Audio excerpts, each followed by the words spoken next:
बघा आता मार्केटमध्ये आपला उद्या कशा पद्धतीने वर्किंग करायचं आणि मार्केट उद्या कसं राहू शकतं. उद्या आहे मंथली एक्सपायरी आणि मंथली एक्सपायरी असल्यामुळे निफ्टी आणि बँक निफ्टीमध्ये हाय व्होलाटाईल मुवमेंट चालते. एक तर वर अप साईडला मुवमेंट जोरात येते किंवा एक तर डाऊन साईडला मुवमेंट जोरात येते. पण ह्या दोन्ही मुवमेंट झाल्या तरी तुमचे प्रीमियम देखील मोठ्या प्रमाणात होतात. त्यामुळे उद्या जर तुम्हाला निफ्टी बँक निफ्टीमध्ये जर ट्रेडिंग करायचं असेल तर फक्त जरासं जपून आणि स्ट्रिक्टली एस तुम्हाला फॉलो करायचा आहे. एक तर दुसरी गोष्ट जर तुम्हाला निफ्टी बँक निफ्टीपेक्षा एकदम बेस्ट होऊन जात त्याचं फ्युचर किंवा उद्या तुम्ही नाही ट्रेडिंग जरी केलं तरी पण चालू शकतं. पण सगळ्यात बेस्ट तुम्हाला हे राहील की तुम्ही एक तर निफ्टी बँक निफ्टीचं फ्युचर विकत घ्या. जरी ऑप्शन घेतला तर ऑप्शन मध्ये तुम्ही स्ट्रिक्टली असेल फॉलो करा. आता जस्ट निफ्टी मधला जर छोटासा व्ह्यू बघितला तर निफ्टी एक बाईंग झोनला आहे. जे ऑलरेडी मार्केट इथून सपोर्ट घेऊन वर गेलं होतं. मलाही वाटतं की परत मार्केट इथून सपोर्ट घेऊन वर जाईल. पण हे कधी शक्य आहे जर मार्केटनं जर इथं फ्लॅट ओपनिंग केलं तर. पण जरा जरी ह्या ह्या लाईनच्या खाली किंवा ह्या जो शॅडोच्या खाली जर ओपनिंग झालं तर शक्यता नाही की मार्केट वरच जाईल. त्यामुळे त्या ठिकाणी जर ओपनिंग झालं तर मार्केट जरी वरती ब्रेक केलं तर तुम्हाला ते कॉलला बसायचं नाही. जे पण वर्किंग करणार ते पुटलाच करायचं. त्यामुळे खालीच वर्किंग करणार आहात तुम्ही. जे पण ट्रेड आहे तो इथे पुटलाच आहे. जर फ्लॅट ओपन झालं तर कुठेतरी कॉल गॅप ओपन झालं तर तुम्हाला ह्या पूर्ण ट्रेडमध्ये काहीही करायचं नाही. जर तिथे एखादी मुवमेंट बनली तर आपण आपल्या ग्रुपला तिथे सेंड केलं जाईल. अन्यथा तुम्हाला ह्या ट्रेड ह्या ठिकाणी कुठलाही ट्रेड पंच करायचा नाहीये. एकतर पुटला एकतर फ्लॅट ओपन केलं तर बायला. त्यानंतर बँक निफ्टीमध्ये बघूया. बँक निफ्टी मधला जर व्ह्यू बघितला तर बँक निफ्टी पूर्ण अजून बाईंग झोनलाच आहे. ऑलरेडी बाईंगचं जे टार्गेट होतं ते ऑलरेडी टार्गेट आपलं कंप्लीट केलं आहे. जे मी तुम्हाला आधी सांगितलं होतं की पूर्ण बाईंग झोन आहे. मार्केट कुठल्या ना कुठल्या झोन बसून सपोर्ट घेणार आणि कुठल्या ना कुठल्या झोन बाईंगला येणार.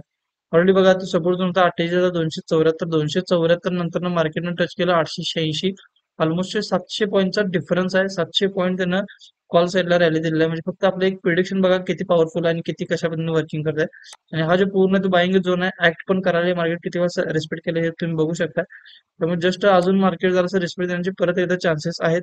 माझा जरासं परवाचा व्ह्यू थोडा जरा कमी होता. जर पहिलं टार्गेट दिलं तर जरासं परत खाल्लं तर तुम्हाला बसायला नाही असं मी तुम्हाला व्ह्यू सांगितलं होता. पण तुम्ही आता परत एकदा रिएंट्री करू शकता.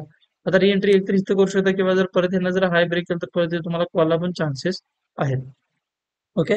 तर अशाच प्रेडिक्शनसाठी आजच आपल्या पेजला फॉलो करा, सबस्क्राईब करा. नक्की बेल आयकॉनला क्लिक करा. आणि त्यावेळेला तुम्हाला मी 2 स्टॉक सांगितले होते. एक तर पीएफसी बघायला सांगितलं होतं आणि एक तर एसबीआय कार्ड. या दोन्हीमध्ये जर बघितला तर एसबीआय कार्डनं आपले एक मुवमेंट कॉल साईडला दिले. हा पूर्ण मी एक बाईंग झोन काढला होता इथं. हा स्ट्रक्चरनुसार बघा इथं टॅप केला आणि टॅप करूनच बाईंग दिलेलं आहे.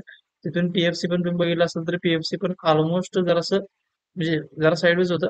तरी पण मुवमेंट चांगलीच आहे पीएफसी मध्ये. आणि एसबीआय कार्ड मध्ये हा जो झोन होता हा परवाच झोन होता. तर चुकून बोललो एक्झॅक्टली हा जो झोन आहे हा पण हा डिफाईन केला होता.